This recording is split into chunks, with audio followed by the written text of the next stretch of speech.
கிறிஸ்துவுக்குள் அன்பான தேவஜனமே, மீண்டுமாக ஓப் சேனல் தொலைக்காட்சி வாயிலாக உங்களை சந்திப்பதில் மிக்க மகிழ்ச்சி கொள்கின்றேன். நாம் தொடர்ச்சியாக மோசேயோடு கூட ஒரு அற்புதமான பயணம் என்ற ஒரு தலைப்பின் கீழாக நாம் தேவ செய்தியை நாம் கேட்டு வருகின்றோம். இந்த நாளிலும் கூட நாம் கேட்க இருக்கக்கூடிய தேவ செய்தி, man of God could not reach Canaan, தேவ மனிதன் ஆனால் கானான் போக முடியவில்லை என்ற தலைப்பின் கீழாக நாம் செய்தியை கேட்க இருக்கிறோம். கண்களை மூடி ஜெபம் செய்வோம். நேசிக்கிற அன்பின் தகப்பனை, இந்த நாளிலும் கூட உம்முடைய வார்த்தைகளை நாங்கள் கேட்க இருக்கிறோம். கர்த்தர் தாமே நீர் எங்களோடு கூட பேசும்படியாய் ஜெபிக்கிறேன். இயேசுவின் நாமத்தினால் கேட்கிற எங்கள் பிதாவே, ஆமென். நாம் மோசேயுடைய வாழ்க்கை குறித்து நாம் அதிகமாக படித்து வருகின்றோம். மோசேயை தேவன் எவ்வேறெல்லாம் பயன்படுத்தினார், அற்புதங்களையும் அதிசயங்களும் அவரை கொண்டு செய்தார் என்று பல கதைகளை நாம் கேட்டு தேவ செய்தியை வேதாகமத்திலிருந்து நாம் தெரிந்து வருகின்றோம். ஆனாலும் மோசே கானான் போக முடியவில்லை. மோசேயால் கானானுக்கு சென்றடைய முடியவில்லை என்று வேதத்திலே சொல்லப்பட்டிருக்கிறத பார்க்குறோம். அப்போ நம்ம எல்லாருடைய மனதிலும் வரக்கூடிய கேள்வி, ஏன் தேவன் மோசேயை கானானுக்கு அழைத்து செல்லவில்லை என்ற கேள்வி வருகின்றது. உபாகமம் 34ஆம் அதிகாரம் 4ஆம் வசனத்தை வாசிக்கும் பொழுது, அப்பொழுது கர்த்தர் அவனை நோக்கி, நான் உங்கள் சந்ததிக்கு கொடுப்பேன் என்று ஆபிரகாமுக்கும் ஈசாக்குக்கும் யாக்கோப்புக்கும் ஆணையிட்ட தேசம் இதுதான். இதை உன் கண் காணும்படி செய்தேன். ஆனாலும் நீ அவ்விடத்திற்கு கடந்து போவதில்லை என்றார். ஆண்டவர் சொல்கிறாரு, காமிக்கிறார் மோசேக்கு, பாருப்பா, இந்த தேசம்தான் ஆபிரகாமுக்கும் ஈசாக்கு யாக்கோப்புக்கும் நான் கொடுப்பேன், உன் சந்ததிக்கு கொடுப்பேன் என்று சொன்ன தேசம். இதை நீ பார்த்துக்க. ஆனால் இந்த தேசத்துக்கு நீ போக மாட்ட, நீ அங்கே போய் சஞ்சரிக்க மாட்ட, அங்கே நீ வாழ மாட்ட அப்படின்னு சொல்லி மோசேக்கு தேவன் சொல்லக்கூடிய ஒரு காரியத்தை நாம் பார்க்கின்றோம்.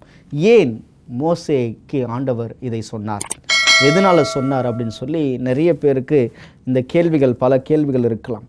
ஆனால் நம்முடைய வாழ்க்கையில் நாம் செய்யக்கூடிய ஒரு சில தவறுகள், அது சிறு தவறாக இருக்கும், ஆனால் அந்த ஒரு சில தவறுகள் நம்மை பரலோகத்திற்கே கொண்டு வர முடியாத அளவுக்கு நம்மை மாற்றிவிடும்.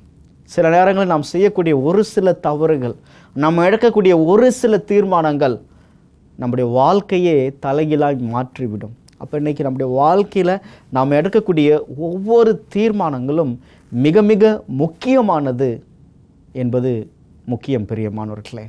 ஆகையால் இன்றைக்கி மோசேயுடைய வாழ்க்கையில் நாம் இதைத்தான் பார்க்க போகின்றோம். என்னாகமம் 20ஆம் அதிகாரத்திலே நாம் இங்கே பார்க்கும் பொழுது, என்னாகமம் 20ஆம் அதிகாரத்தில் இங்கே ஒரு சம்பவம் கொடுக்கப்பட்டிருக்கிறத நாம் என்ன பண்ணுறோம், பார்க்கின்றோம். இந்த 20ஆம் அதிகாரத்திலே நாம் வாசிக்கும் பொழுது, முதல் வசனத்தை வாசிக்கும் பொழுது, இஸ்ரவேல் புத்திரரின் சபையார் எல்லோரும் 1ஆம் மாதத்தில் சீன் வனாந்தரத்திலே சேர்ந்து ஜனங்கள் காதேசிலே தங்கி இருக்கையில் மிரியாம் மரணம் அடைந்து அங்கே அடக்கம் பண்ணப்பட்டாள். இங்கே பார்க்கும் பொழுது மோசேயுடைய சகோதரி மிரியாம் அவர்கள் மரணம் அடைந்து அங்கே அடக்கம் பண்ணப்படுகின்றார்கள் என்று நாம் பார்க்கின்றோம். அப்போ ஒரு மரணம், ஒரு துக்கமான ஒரு சூழ்நிலை. அந்த சூழ்நிலையில் இந்த ஜனங்கள் என்ன சொல்கிறார்கள் என்பதை நாம் பார்ப்போம். 2ஆம் வசனத்தை நாம் வாசிக்கும் பொழுது, ஜனங்களுக்கு தண்ணீர் இல்லாதிருந்தது. அப்பொழுது அவர்கள் மோசேக்கும் ஆரோனுக்கும் விரோதமாக கூட்டம் கூடினார்கள். இப்போ அவங்களுக்கு என்ன ஆச்சுன்னா, தண்ணி இல்லாத ஒரு சூழ்நிலை. அதனால் அவங்க என்ன பண்ணிட்டாங்கன்னா, விரோதமாய் கூட்டம் கூடி மோசே கிட்டையும் ஆரோன் கிட்டையும் அவங்க பேசுகிறாங்க. என்ன பேசுகிறாங்கன்னா, நாங்கள் எங்கள் மிருகங்களுக்கும் இங்கே சாகும்படி நீங்கள் கர்த்தரின் சபையை இந்த வனாந்தரத்தில் கொண்டு வந்தது என்ன? விதைப்பும் அத்தி மரமும் திராட்சை செடியும் மாதுளம் செடியும் குடிக்க தண்ணீர் இல்லாத இந்த கெட்ட இடத்தில் எங்களை கொண்டு வரும்படி நீங்கள் எங்களை எகிப்திலிருந்து புறப்பட பண்ணினது என்ன என்றார்கள். அவங்க கேட்குறாங்க, இந்த இடத்துல நீங்கள் எங்களை அழைச்சிட்டு வந்தீங்களே, இங்கே தண்ணியே இல்லை, குடிக்க தண்ணி இல்லை, செடிங்களுக்கு தண்ணி இல்லை, பழங்கள் சாப்பிட்ற அந்த மரங்களுக்கு தண்ணி இல்லை அப்படின்னு சொல்லி, நாங்கள் சாப்பிடக்கூடிய அந்த பழங்களை சாப்பிடக்கூடிய மரங்களுக்கு தண்ணீர் இல்லை அப்படின்னு சொல்லி இந்த இஸ்ரவேல் ஜனங்கள் முறையிடக்கூடியதை நாம் என்ன பண்ணுறோம், பார்க்கின்றோம். மோசேக்கு இது ஒரு பெரிய பாரமாய் மாறிவிட்டது. ஒவ்வொரு முறையும் மோசேயை போய் அவர்கள் அணுகும் பொழுது மோசேக்கு ஒரு பெரிய பாரம். ஏன் ஆண்டவரே என்னை நீங்கள் அழைச்சிங்கன்னு சொல்லி பலமுறை மோசே கேட்டிருக்கிறார். ஒரு சில நேரங்களில் மோசே சொல்லியிருக்கிறாரு, என்னை நீங்கள் கொன்று போட்டு விடுங்க தேவனே, இந்த பாரம் பெரிதாக இருக்கின்றதுன்னு கூட ஆண்டவர் மோசே ஒரு சில இடங்களில் சொல்லியிருக்கிறத என்ன பண்ணுறோம் நம்ம பார்க்கின்றோம். அப்போ இப்படி போய் மோசே கிட்ட கேட்குறாங்க. அப்போ மோசேயும் ஆரோனும் தேவனுடைய சமூகத்திலே அவர்கள் மன்றாடுகின்றார்கள். அப்பொழுது தேவன் மோசையோடு கூட பேசுகின்றார். 8ஆம் வசனத்தை வாசிக்கும் பொழுது 7ஆம் வசனத்தை வாசிக்கும் பொழுது கர்த்தர் மோசையை நோக்கி, நீ கோலை எடுத்துக்கொண்டு நீயும் உன் சகோதரனாகிய ஆரோனும் சபையாரை கூட்டி வரச் செய்து அவர்கள் கண்களுக்கு முன்பாக கண்மலையை பார்த்து பேசுங்கள். அப்பொழுது அது தன்னிடத்தில் உள்ள தண்ணீரை கொடுக்கும். இப்படி நீ அவர்களுக்கு கண்மலையில் இருந்து தண்ணீர் புறப்பட பண்ணி சபையாருக்கும் அவர்கள் மிருகங்களுக்கும் குடிக்க கொடுப்பாய் என்றார். ஆண்டவர் இங்கே ஒரு காரியத்தை செய்ய சொல்கிறார். மோசையை என்ன செய்ய சொல்கிறார்னா, சரிப்பா நீ கலங்காத, நீ என்ன பண்ணணும்னு சொன்னால் ஜனங்களை கூட்டிகிட்டு போய் கண்மலை கிட்ட கூட்டிட்டு போ. கண்மலைகளை கூட்டிகிட்டு போய் அங்கே கண்மலை கிட்ட நீ பேசின உடனே கண்மலையிலிருந்து தண்ணி வரும். அந்த தண்ணியை மிருகங்களுக்கும் ஜனங்களுக்கும் நீ கொடு அப்படின்னு சொல்லக்கூடியதை நம்ம பார்க்குறோம். இதே மாதிரியான ஒரு அற்புதத்தை ஆண்டவர் யாத்ராகமம் புத்தகத்தில் செய்திருக்கிறத நம்ம என்ன பண்ணுறோம் பார்க்கின்றோம். ஆனால் அந்த யாத்ராகமம் புத்தகத்தில் நம்ம வாசிக்கிறப்ப அங்கே செய்யப்பட்ட அற்புதம் செய்யும் பொழுது அங்கே மிரியாம் உயிரோடு கூட இருக்கிறார்கள் நாம் பார்க்கின்றோம். ஆனால் இந்த இடத்துல அற்புதம் செய்யப்படுகின்ற பொழுது மிரியாம் மரித்து போய் விடுகின்றார்கள். அந்த இடத்துல தேவன் அற்புதம் செய்யும் பொழுது ஆண்டவர் மோசையை பார்த்து சொல்கின்றார், நீ அந்த பாறையை நீ ஒரு தரம் அடி, கண்மலையை ஒரு தரம் அடி என்று சொல்கின்றார். ஆனால் இந்த இடத்துல தேவன் சொல்லுகின்றார், நீ பேசு அப்படின்னு சொல்லக்கூடியதை நம்ம பார்க்குறோம். அதனால் இந்த 2 அற்புதங்களுக்கும் நம் வித்தியாசத்தை அறிந்து கொள்ள வேண்டும். அப்போ இந்த முறை ஆண்டவர் சொல்கிறாரு, நீ போய் பேசுப்பா, நீ பேசுனேன்னா தண்ணி வரும் அப்படின்னு சொல்கிறத பார்க்குறோம். ஆனால் மோசை என்ன செய்கிறார் என்பதை நாம் சற்று பார்ப்போம். அப்பொழுது மோசை தனக்கு கர்த்தர் கட்டளையிட்டபடியே கர்த்தருடைய சன்னதியிலிருந்து கோலை எடுத்தான். மோசையும் ஆரோனும் சபையாரை கண்மலைக்கு முன்பாக கூட்டி வர செய்தார்கள். அப்பொழுது மோசே அவர்களை நோக்கி, கலங்கக்காரரை கேளுங்கள், உங்களுக்கு இந்த கண்மலையிலிருந்து நாங்கள் தண்ணீரை புறப்பட பண்ணுவோமே என்று சொல்லி தன் கையை ஓங்கி கண்மலையை தன் கோலினால் 2 தரம் அடித்தான். உடனே தண்ணீர் ஏராளமாய் புறப்பட்டது. சபையார் குடித்தார்கள், அவர்கள் மிருகங்களும் குடித்தார்கள். அப்போ ஆண்டவர் சொல்கிறாரு, நீ கண்மலை கிட்ட பேசு அப்படின்றார். ஆனால் மோசே என்ன பண்ணுறாருன்னா, அவர் பேச வேண்டிய மோசே கண்மலையை அடிக்கிறார். அதுவும் ஒரு தடவை இல்லை, 2 தடவை கண்மலையை அவர் அடிக்கின்றார் என்று நம்ம பார்க்கின்றோம். அப்போ அடித்த மாத்திரத்தில் அவர் ஆண்டோடைய வார்த்தையை மீறுகின்றார். அப்போ ஆண்டவர் மோசை கிட்ட பார்த்து பேசுகிறார். கர்த்தர் மோசை கிட்ட பார்த்து பேசுகிறாரு. பின்பு கர்த்தர் மோசையையும் ஆரோனையும் நோக்கி, இஸ்ரவேல் புத்திரரின் கண்களுக்கு முன்பாக என்னை பரிசுத்தம் பண்ணும்படி நீங்கள் என்னை விசுவாசியாமல் போனபடியால் இந்த சபையாருக்கு நான் கொடுத்த தேசத்துக்குள் நீங்கள் அவர்களை கொண்டு போவதில்லை என்றார். ஆண்டவர் சொல்கிறாரு, நீங்கள் நான் சொன்ன வார்த்தையை மீறிட்டீங்க, பாவம் செஞ்சிட்டீங்க. அவர் சொல்கிறாரு, நீங்கள் கானான் தேசத்துக்கு போக போகிறது கிடையாது. கானான் தேசத்துக்கு இந்த ஜனங்களை நீங்கள் அழைத்து கொண்டு போக மாட்டீங்க அப்படின்னு ஆண்டவர் சொல்லக்கூடியதை நம்ம பார்க்குறோம். நம்ம கேட்கலாம், இஸ்ரவேல் ஜனங்கள் அவ்வளவு பாவம் செய்தார்கள், தேவன் அவர்களை மன்னித்தாரே, ஏன் மோசையை மன்னித்திருக்கக்கூடாதா அப்படின்னு நம்ம கேட்கலாம். ஆனால் இங்கே நாம் வேதத்தை வாசிக்கும் பொழுதும் தியானிக்கும் பொழுதும் அநேக காரணங்கள் ஏன் ஆண்டவர் மோசையை அங்கே கானான் போக வேண்டாம் என்று அவர் நினைத்தார் என்பதற்கு காரணங்கள் இருக்கின்றது. நாம் ஒரு சில காரணங்களை நாம் வாசிக்கும் பொழுது என்னாகமம் 20ஆம் அதிகாரத்தில் 10ஆம் வசனத்தை பார்க்கும் பொழுது மோசையும் ஆரோனும் சபையாரை கண்மலைக்கு முன்பாக கூட்டி வரச் செய்தார்கள். அப்பொழுது மோசே அவர்களை நோக்கி, கலங்கக்காரரை கேளுங்கள், உங்களுக்கு இந்த கண்மலையிலிருந்து நாங்கள் தண்ணீர் புறப்பட பண்ணுவோமே என்று சொல்லி. அப்போ இந்த இடத்துல மோசை பயன்படுத்தக்கூடிய ஒரு வார்த்தை, நாங்கள் உங்களுக்கு கண்மலையிலிருந்து தண்ணீரை கொண்டு வர போகிறோம். நாங்கள் அப்படின்ற அந்த ஒரு வார்த்தை. எப்பயுமே மோசை செய்கிறப்பெல்லாம் தேவனுக்கு மகிமையை கொடுத்தார். தேவனுக்கு தான் அந்த கிரெடிட் அவர் எப்பயுமே கொடுத்தார் ஒவ்வொரு முறையும். ஆனால் அந்த ஜனங்களுடைய அந்த பிரச்சனை தாங்க முடியாததுனால, ஜனங்களுடைய கூக்குரல் தாங்க முடியாதனால, மனதில் அந்த ஒரு பெரிய இருந்ததுனால, நீங்கள் கேட்டிங்களா, இந்தாப்பா நாங்கள் உங்களுக்கு என்ன பண்ணுறோம், தண்ணீரை தரோன்னு சொல்லிட்டு ஏதோ தான் தருவது போல தேவனை மறந்து மோசை என்ன பண்ணிடுறாருன்னா, நாங்கள் உங்களுக்கு தண்ணீர் தருகின்றோமே அப்படின்னு சொல்லக்கூடியது என்ன பண்ணுறோம் நம்ம பார்க்கின்றோம். பிரியமானவர்களே, இன்றைக்கி நம்ம வாழ்க்கையில் ஆண்டவர் அற்புதம் செய்கிறார் என்றால் ஆண்டவர் நம்ம கூட இருக்கிறதுனால தான் செய்கிறார். ஆனால் ஒருவேளை இன்றைக்கி நாம் அதை மறந்து விட்டு தேவனுக்கு தர வேண்டிய இடத்தை, தேவனுக்கு தர வேண்டிய மரியாதையையும் கனத்தையும் அவருக்கு தராமல் ஒருவேளை நாம் எடுத்துக்கொள்வோம் என்றால் நம்முடைய வாழ்க்கை மிகவும் கஷ்டமாய் போய்விடும். பிரியமானவர்களே, மோசையும் அதே தவறை தான் இந்த இடத்தில் செய்கிறார். மோசையும் ஆரோனும் அதே தவறுகளை தான் செய்கின்றார்கள். நாங்கள் உங்களுக்கு தண்ணீரை கொண்டு வருவோம், அப்படி என்றால் இவர்களே அந்த இடத்தில் அந்த பாறையில் இருந்து தண்ணீரை கொண்டு வருவோம் என்று சொல்லக்கூடிய ஒரு காரியத்தை பார்க்கின்றோம். மோசே ஜனங்களுடைய கூச்சல் நிமித்தமாக அந்த வேத நிமித்தமாக தான் என்ன பேசுகின்றோம் என்பதை அவர் என்ன பண்ணுறாருன்னு சொன்னால், நாங்கள் உங்களுக்கு தண்ணீர் கொடுக்குறோன்னு சொல்லி தன்னை அங்கே அவர் முன்னிலை வைத்ததை நாம் பார்க்குறோம். தெய்வ மனிதன் தன்னுடைய வாழ்க்கையில் அவர் செய்த ஒரு பெரிய தவறு, தன்னை குறித்து அவர் பேசக்கூடியதை நம்ம பார்க்குறோம். இன்றைக்கி நம்முடைய வாழ்க்கையில் கூட நம்ம ஆண்டுடைய வார்த்தையில் தேறினவர்களாக இருக்கலாம், வல்லமையாக தேவ செய்தியை கொடுக்கின்றவர்களாக இருக்கலாம், அநேகர்களுக்கு ஊழியம் செய்யலாம். ஆனால் ஒருவேளை நம்முடைய இருதயத்தில் இதை நான் தான் செய்கின்றேன், என்னுடைய தாளந்தினால் செய்கின்றேன் என்ற எண்ணம் வந்துவிட்டது என்றால், பிரியமானவர்களே, தேவன் நம்மை பயன்படுத்த முடியாத ஒரு சூழ்நிலைக்கு நாம் தள்ளப்படுவோம். அப்படிப்பட்ட ஒரு சூழ்நிலையில் நாம் கடந்து போகக்கூடாது பிரியமானவர்களே. இரண்டாவது காரணம், ஏன் மோசேயை தேவன் கானான் தேசத்துக்கு வருவதற்கு அனுமதிக்கவில்லை என்று நாம் பார்க்கும் பொழுது, மோசே கன்மலையை அடித்தார் என்பதை நாம் பார்க்கின்றோம்.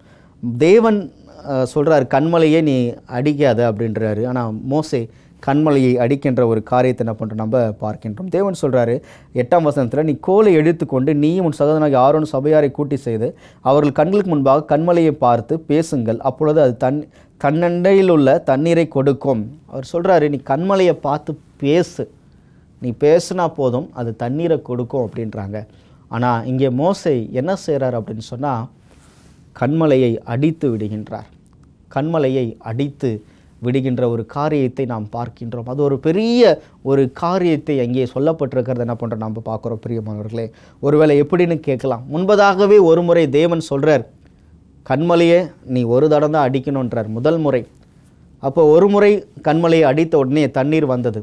அப்போ இரண்டாவது முறை அதே போன்ற ஒரு அற்புதம். அப்போ அவர் சொல்கிறார், கண்மலை கிட்ட நீ பேசுன்றார். ஆனால் அவர் கண்மலை கிட்ட பேச வேண்டிய மோசே கண்மலையை 2 தரம் அடித்து விடுகின்றார். அப்போ இதை வேதாகம வல்லுநர்கள் இதை ஒரு தீர்க்க தரிசனமாக, ஒரு காரியமாக, அடையாளமாக பார்க்கின்றார்கள். என்னவென்று நாம் பார்க்கும் பொழுது 1 கொரிந்தியர் 10ஆம் அதிகாரம் 4ஆம் வசனத்திலே பார்க்கும் பொழுது, அங்கே அடிக்கப்பட்ட கண்மலை யார் என்று பவுல் இங்கே சொல்லக்கூடியதை நாம் பார்க்கின்றோம்.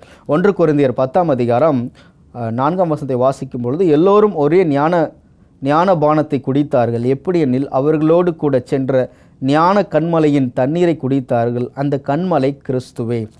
அப்போ அந்த கண்மலை கிறிஸ்துவே என்று வேதம் சொல்லக்கூடியது. அப்போ கண்மலையாகிய கிறிஸ்துவை ஒரு தடம்தான் அடிக்கப்பட வேண்டும். அப்படி என்றால் கண்மலையாகிய கிறிஸ்து ஒரு முறைதான் சிலுவையில் அறையப்பட வேண்டும்.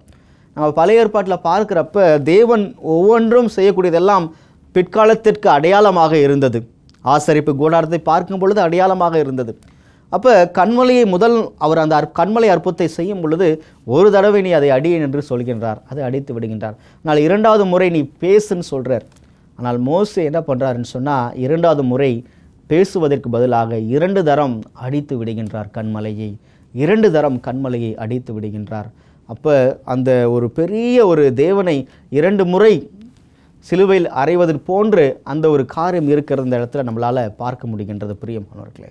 அப்போ ஆண்டவர் சொல்கிறாரு, நான் உங்ககிட்ட என்ன சொன்னேன், ஆனால் நீ என்ன செஞ்ச அப்படின்னு சொல்லிட்டு கண்மலையாக கிறிஸ்துவை 2 தரை மோசே அடித்தார் என்பதை நம்ம என்ன பண்ணுறோம் பார்க்கின்றோம். அது மிகவும் காரணமாக இருந்தது.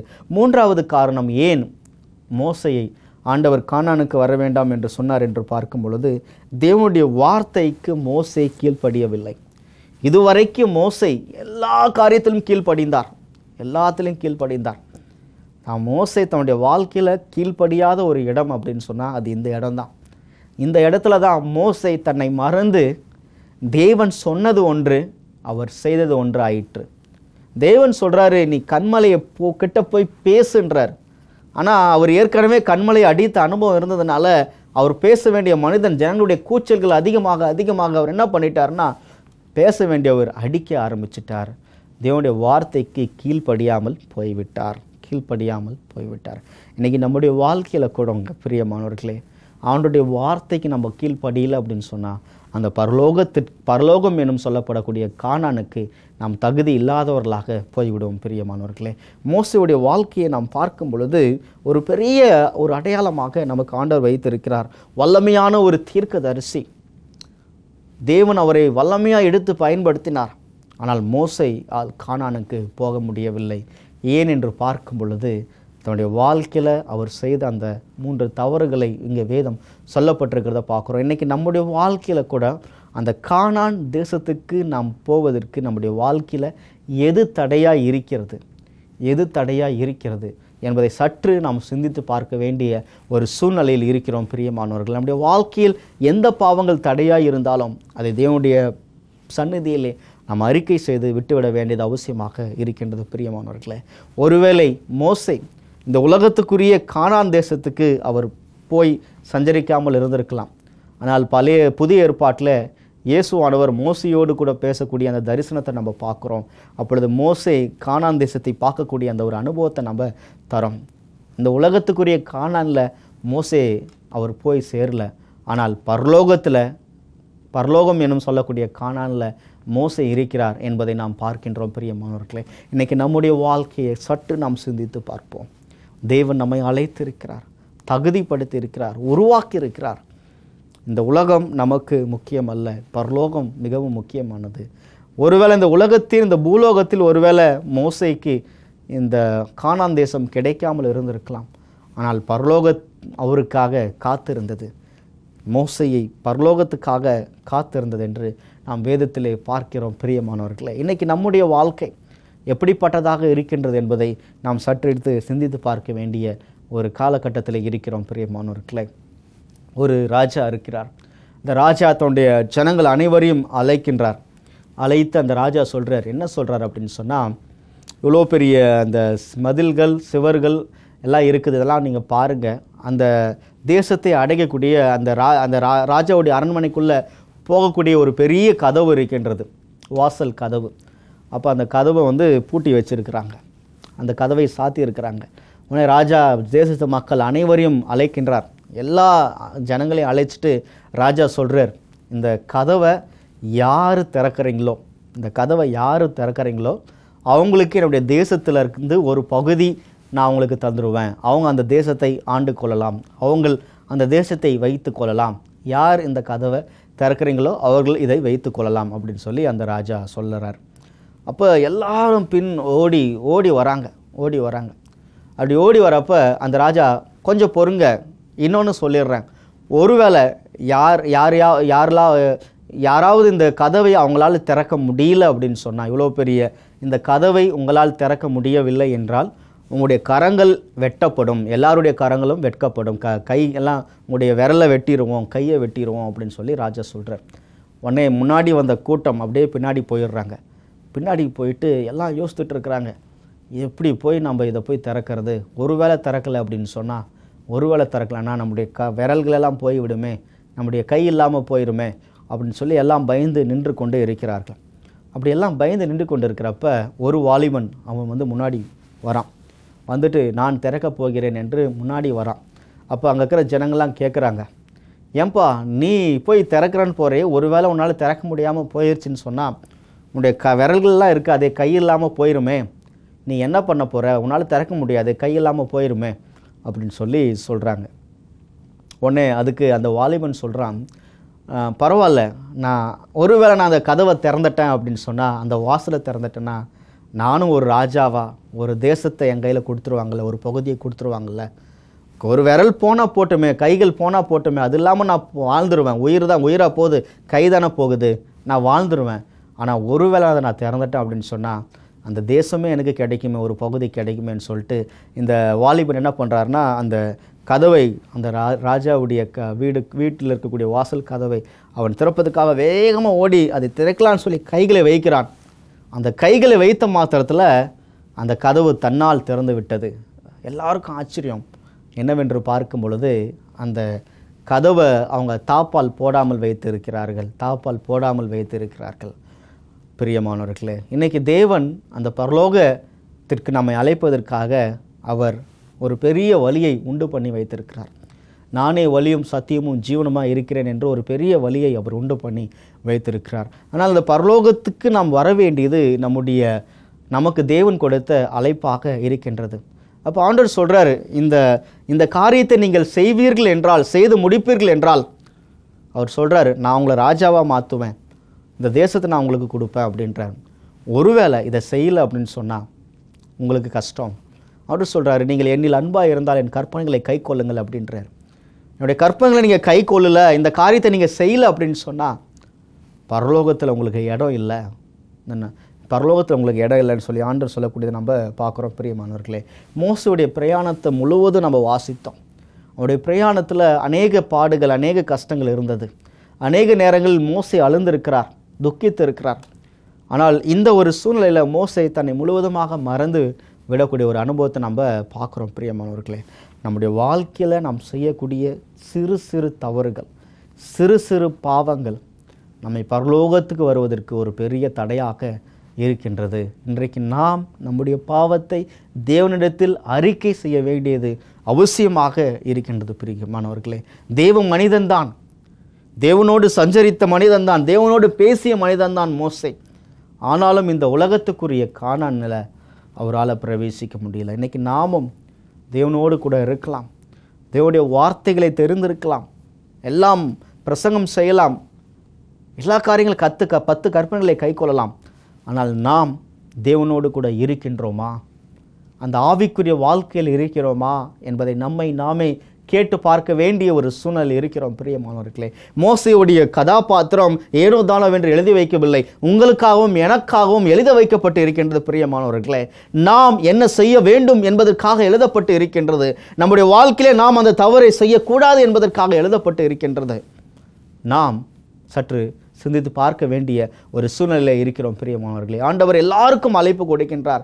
என் மகனே, என் மகளே, என்னுடைய வார்த்தைகளை கைக்கொள், கற்பனைகளை கைக்கொள், பரலோகத்தின் வாசல் உனக்காக திறந்திருக்கிறதுன்னு சொல்லி தேவன் சொல்லக்கூடியதை நம்ம பார்க்கிறோம். பிரியமானவர்களே, யாக்கோப்பு 2ஆம் அதிகாரத்தில் சொல்கிறாரு, 10 கற்பனையில் 9 கற்பனையும் கடைபிடித்து ஒன்றில் தவறினவன் 9ம் தவறினவனாய் இருக்கிறான் என்று யாக்கோப்பு புத்தகத்திலே தேவன் சொல்லக்கூடியதை நாம் பார்க்கின்றோம். பிரியமானவர்களே, நம்ம யோசிக்கலாம், மோசே எல்லா கற்பனையும் கை கொண்டாரு அப்படின்னு.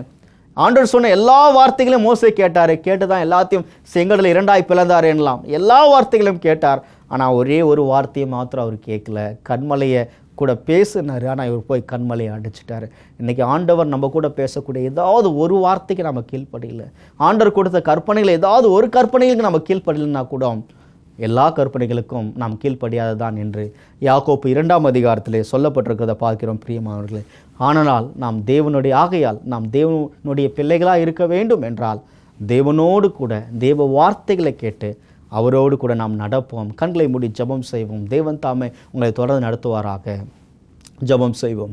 நேசிக்கிற அன்பின் தகப்பனே, இந்த நேரத்தில் கூட கர்த்தாவே, உம்முடைய வார்த்தையை கேட்டுக்கொண்டிருக்கக்கூடிய அனைவரும் உடைய பாதத்தில் வைக்கிறோம். கர்த்தாவே, என் தேவன் மோசேயுடைய வாழ்க்கையை நாங்கள் பார்க்கும் பொழுது தகப்பனே, அவருடைய வாழ்க்கையில் கர்த்தர் வல்லமையாக எடுத்து பயன்படுத்தினீர். அவருடைய வாழ்க்கையில் அவர் செய்த ஒரே ஒரு தவறு நிமித்தமாக இந்த பூலோகத்திலே அந்த கானானை அவர் சுதந்தரிக்க முடியாமல் போய்விட்டதப்பா.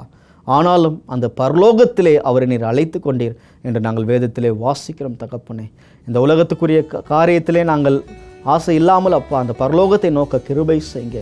உம்முடைய கற்பனைகளை கைக்குள்ள கிருபை செய்யுங்க. இதை கேட்டுக்கொண்டிருக்கக்கூடிய அனைவரும் கர்த்தர் ஆசீர்வதித்து நடத்தும்படியாய் ஜெபிக்கிறேன். கூட இருங்க, பலப்படுத்துங்க. இயேசுவின் நாமத்தினால் கேட்க எங்கள் பிதாவே, ஆமென். கர்த்தர் தாமே உங்களை ஆசீர்வதித்து உங்களை தொடர்ந்து நடத்துவாராக. ஆமென்.